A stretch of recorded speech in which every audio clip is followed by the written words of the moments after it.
बहुत सारे लोगों के कमेंट आते हैं कि यार हमने घर पर गमलों में, क्यारी में, किचन गार्डन में ऑर्गेनिक तरीके से टमाटर के पौधों को ग्रो कर रखा है, लेकिन हमारी फैमिली की ज़रूरत के हिसाब से टमाटर के पौधे पर टमाटर नहीं आ पाते हैं।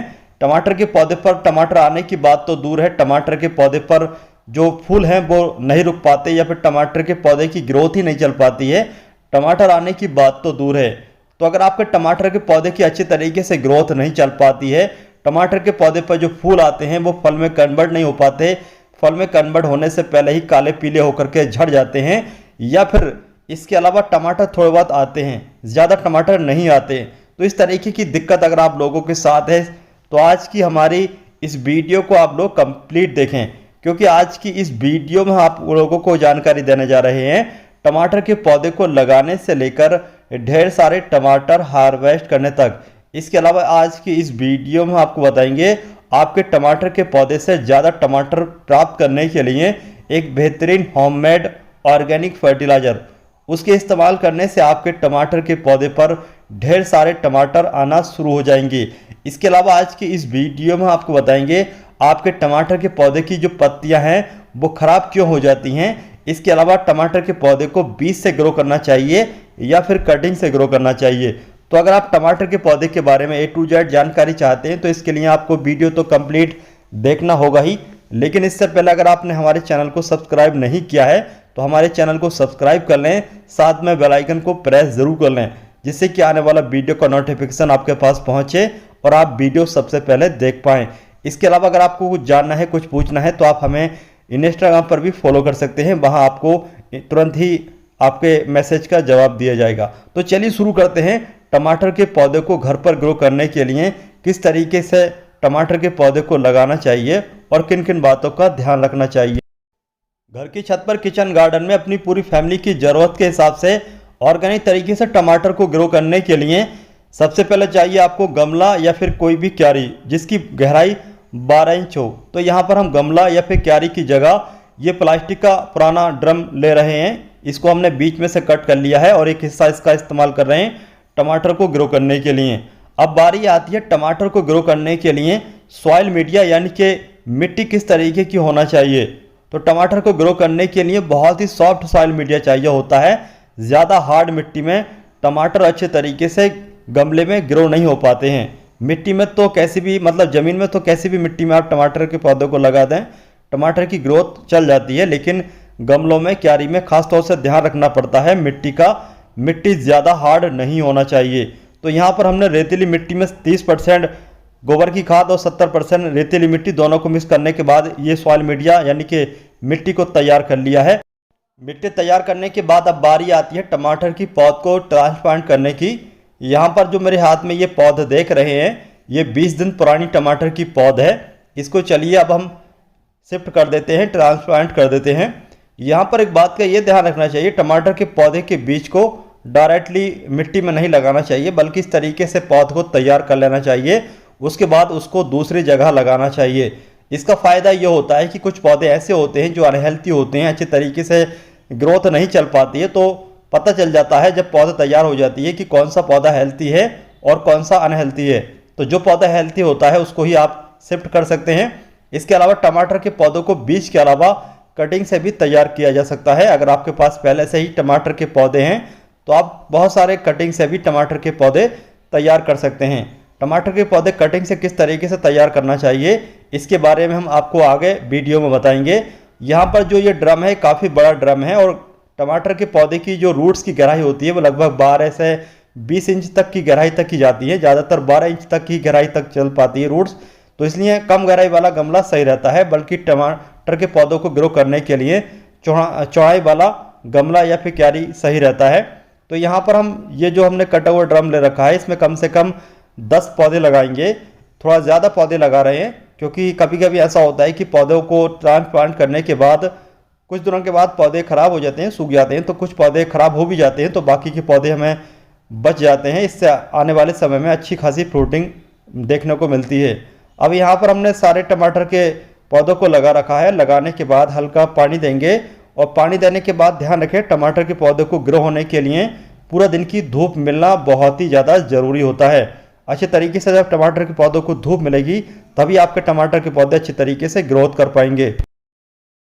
इस प्लास्टिक के कटे हुए ड्रम में टमाटर के पौधों को लगाए हुए पूरे 15 दिन का समय हो चुका है। 15 दिन के बाद का ये रिजल्ट है। तो जैसे कि आप लोग देख सकते हैं 15 दिन के बाद हमारे टमाटर के पौधे काफ़ी ऊंचे हो चुके हैं, काफ़ी बड़े हो चुके हैं और हमारे इन टमाटर के पौधों की ग्रोथ बहुत ही अच्छी तरीके से चल रही है। टमाटर के पौधे एकदम ग्रीन और हेल्थी है, किसी भी तरह का कोई बीमारी ने अटैक भी नहीं किया है। टमाटर के पौधे ये और भी तेज़ी से ग्रोथ करें, इसके लिए अब सही समय है वर्मी कंपोस्ट या फिर गोबर की खाद इस्तेमाल करने का।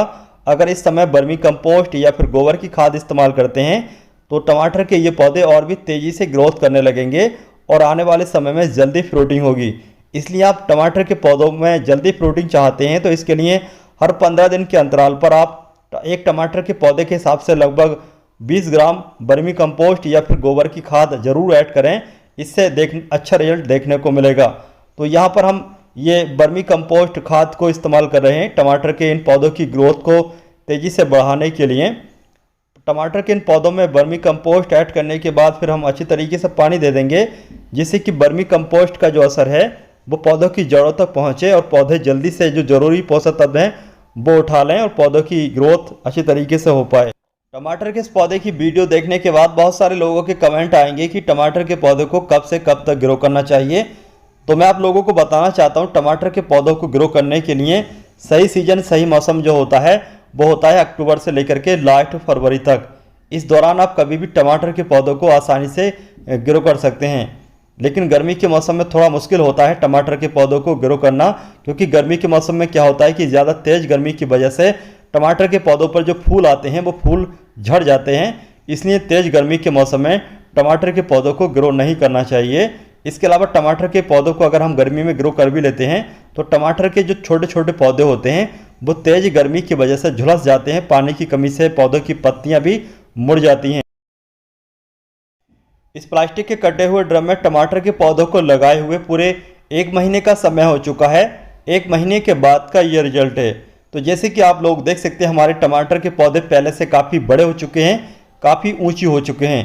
टमाटर के पौधे जब बड़े होने लगते हैं टमाटर के पौधों को सपोर्ट देना पड़ता है, इसलिए हमने छोटे छोटे बांस गाड़ने के बाद साइड से प्लास्टिक की पतली डोर बांध दी है, जिससे कि टमाटर के पौधे इस डोर के सहारे ऊपर चढ़ते रहें और आने वाले समय में जब फ्रूटिंग हो तो ये डोर टमाटर के पौधे का वजन रोक सके।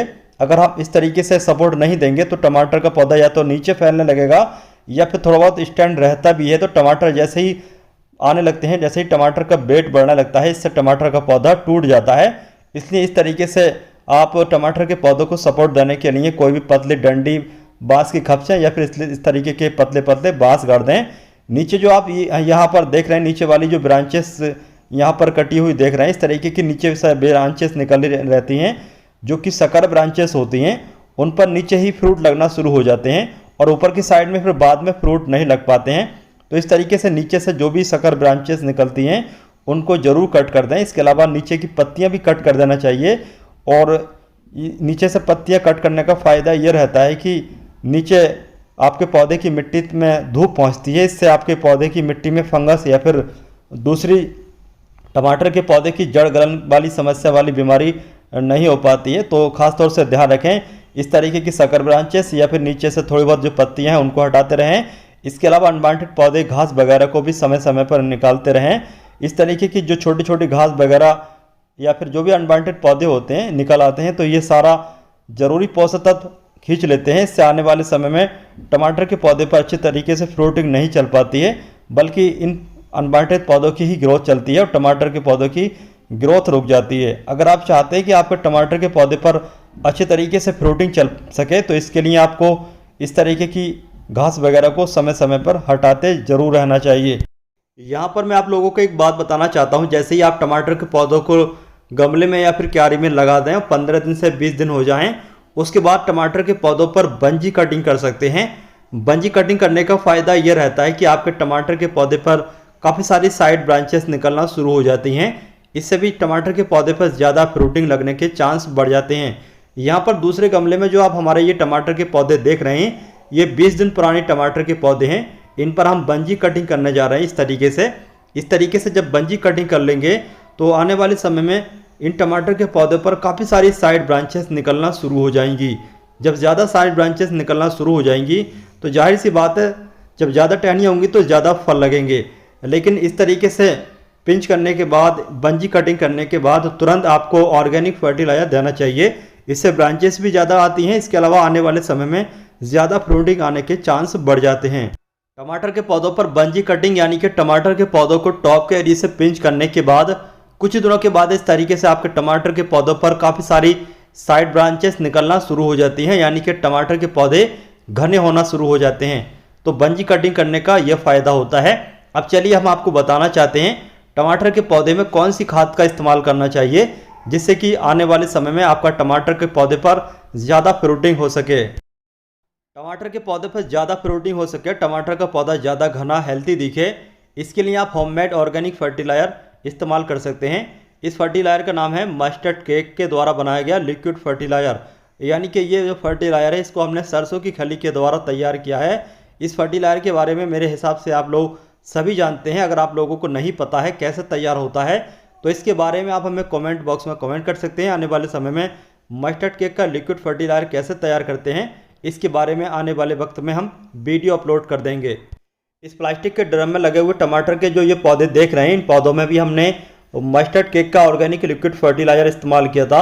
उसके इस्तेमाल करने के बाद जैसे कि आप लोग देख सकते हैं हमारे टमाटर के पौधे एकदम ग्रीन और हेल्थी तो है ही, लेकिन इसके अलावा हमारे टमाटर के इन पौधों में अच्छी खासी फ्रूटिंग मतलब फ्लोरिंग चल रही है। आने वाले समय में ये फ्लावर धीरे धीरे फल में कन्वर्ट हो जाएंगे और हमारे इन टमाटर के पौधों पर बहुत सारे फल लगेंगे। टमाटर के पौधों पर इस तरीके से जब फूल आना शुरू हो जाएं तो ये फूल काले पीले ना हो, इसके लिए आपको बस यहाँ पर सुबह में एक काम ये करना होता है, इन फूलों को हल्के हल्के हिलाते रहना होगा इस तरीके से। जब आप सुबह को उठने के बाद इन टमाटर के फूलों को इस तरीके से हिला देंगे तो सेल्फ पॉलिनेशन हो जाएगा, खुद ही पॉलिनेशन हो जाएगा और आपके टमाटर के पौधे पर ज़्यादा फल टिक सकेंगे। टमाटर के पौधों पर जो पॉलिनेशन होता है वो खुद ही हो जाता है, यानी कि सेल्फ पॉलिनेशन बोलते हैं उसको। सेल्फ पॉलिनेशन कराने के लिए सिर्फ टमाटर के फूलों को हिलाना होता है सुबह सुबह। इससे टमाटर के पौधे पर जो फूल हैं वो धीरे धीरे फल में कन्वर्ट होना शुरू हो जाते हैं। टमाटर के पौधे पर जो फूल काले पीले पड़ते हैं इसकी वजह होती है अचानक बारिश का होना, या फिर ज़्यादा सर्दी का होना, या फिर इसके अलावा ज़्यादा गर्मी का होना। तो टमाटर के पौधे पर इस तरीके के फूलों के काले पीले होने की दिक्कत यही होती है। फूल आने के कुछ दिनों के बाद टमाटर के पौधों पर इस तरीके से छोटे छोटे टमाटर बनना शुरू हो जाते हैं। जब आपके पौधे पर इस तरीके से छोटे छोटे टमाटर बनना शुरू हो जाएं, उस समय टमाटर के पौधे की मिट्टी में हल्की नमी जरूर रहना चाहिए। टमाटर के पौधों को इस समय पानी की कुछ ज़्यादा ज़रूरत पड़ती है, इसलिए जैसे जैसे ये फल बनने लगें टमाटर के पौधे की मिट्टी का खास तौर से ध्यान रखें, बिल्कुल ड्राई ना होने पाए। अगर पौधे की मिट्टी ड्राई होने लगेगी तो ये टमाटर का साइज है वो छोटा हो जाएगा, इसलिए हल्की नमी हमेशा बनाए रखें टमाटर का अगर सही साइज चाहते हैं। धीरे धीरे हरे हरे टमाटर लाल होने लगते हैं और आपकी छोटी फैमिली की ज़रूरत को पूरा करते रहते हैं। हमारे इन टमाटर के पौधों पर काफ़ी समय से टमाटर आते रहते हैं और उनको हम अपनी ज़रूरत के हिसाब से जैसे जैसे लाल होते रहते हैं, जैसे जैसे ये पकते रहते हैं, वैसे वैसे हम हार्वेस्ट करते रहते हैं। तो जैसे कि यहाँ पर आप लोग देख सकते हैं अभी भी हमारे इन टमाटर के पौधों पर काफ़ी सारे टमाटर लगे हुए हैं। कुछ रेड हो चुके हैं लेकिन कुछ अभी हरे हैं और अभी कुछ बन भी रहे हैं, यानी कि अभी फूल धीरे धीरे फल में कन्वर्ट हो रहे हैं, कुछ फूल आ भी रहे हैं। और यहाँ पर आप ये गुच्छा देख रहे हैं, काफ़ी सारे इस गुच्छे में टमाटर लगे हुए हैं जो कि बिल्कुल रेड है, बिल्कुल पके हुए हैं। तो दोस्तों आप अपनी छोटी फैमिली की ज़रूरत के हिसाब से ऑर्गेनिक तरीके से अपनी घर की छत पर, टेरेस गार्डन में, गमलों में, क्यारी में, आटा चावल की प्लास्टिक की बोरी में इस तरीके से ढेर सारे टमाटर ग्रो कर सकते हैं और अपनी फैमिली की ज़रूरत को पूरा कर सकते हैं। आज की हमारी इस वीडियो में टमाटर के पौधे को लगाने से लेकर इस तरीके से ढेर सारे टमाटर आने तक की पूरी अपडेट के साथ ये वीडियो आप लोगों को कैसे लगी, इसके बारे में आप हमें कमेंट बॉक्स में कमेंट करके ज़रूर बताएं। टमाटर के पौधों पर बीमारी अटैक न करे, इसके लिए हमने कौन सा ऑर्गेनिक फर्टिलाइज़र, ये मतलब ऑर्गेनिक इंसेक्टिसाइड इस्तेमाल किया था, उसके बारे में भी जानना चाहते हैं तो आप हमें कमेंट बॉक्स में कमेंट कर सकते हैं, उसके बारे में भी हम आपको जानकारी दे देंगे। इसके अलावा अगर आप जल्दी चाहते हैं आपका मैसेज का रिप्लाई आए तो इसके लिए आप हमें इंस्टाग्राम पर भी फॉलो कर सकते हैं। तो चलिए दोस्तों चलते हैं, फिर मिलते हैं इसी तरीके की नई नई इन्फॉर्मेटिव वीडियो के साथ। तब तक के लिए बाय।